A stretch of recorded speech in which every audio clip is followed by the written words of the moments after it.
এখানে 4টা ডিম, সামান্য গোলমরিচের গুঁড়া, সামান্য লবণ দিয়ে ভালো করে ফেটিয়ে নিয়েছি। এখানে 4টা বার্গার বান নিয়েছি, মাঝখান দিয়ে কেটে নিব সবগুলি।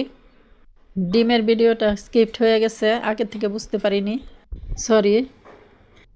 বার্গার বানগুলি এখন আমি একটু সেকে নিব সবগুলি। ভাইরাল একটা রেসিপি আপনাদের সাথে শেয়ার করতেছি, ভিডিওটা শেষ পর্যন্ত থাকবেন। এখন আমি একটু ঘি নিয়ে নিলাম, ঘিটা গলার সাথে সাথে আমি সেই ডিমটা দিয়ে দিব, ফেটানো ডিম। এখানে 4টা ডিম 4বারে ভেজে নিব। বাচ্চারা তো এই খাবারগুলো বেশি পছন্দ করে, যে কোনো সময় তৈরি করে দিতে পারবেন সহজেই। এখন বার্গার বানগুলি এভাবে বসায় দিব আমি।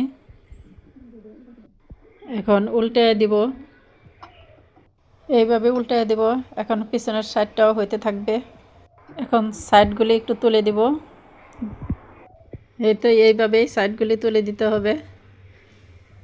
দেখে বুঝে নেন একটু ডিম বার্গার কিভাবে তৈরি করতে হয়। এখন আমি মায়োনেজ দিয়ে নিব, এই মায়োনেজটা ঘরেই তৈরি করা। দিয়ে দিব কেচাপ, আর দিয়ে দিব টমেটো আর সালাদ পাতা। এখানে যে কোনো লেটুস পাতা, ক্যাবেজ বা সালাদ পাতা দেওয়া যেতে পারে, ইচ্ছা মতো দিয়ে নেবেন। তারপরে এইভাবে 2টা একসাথে করে দিলাম।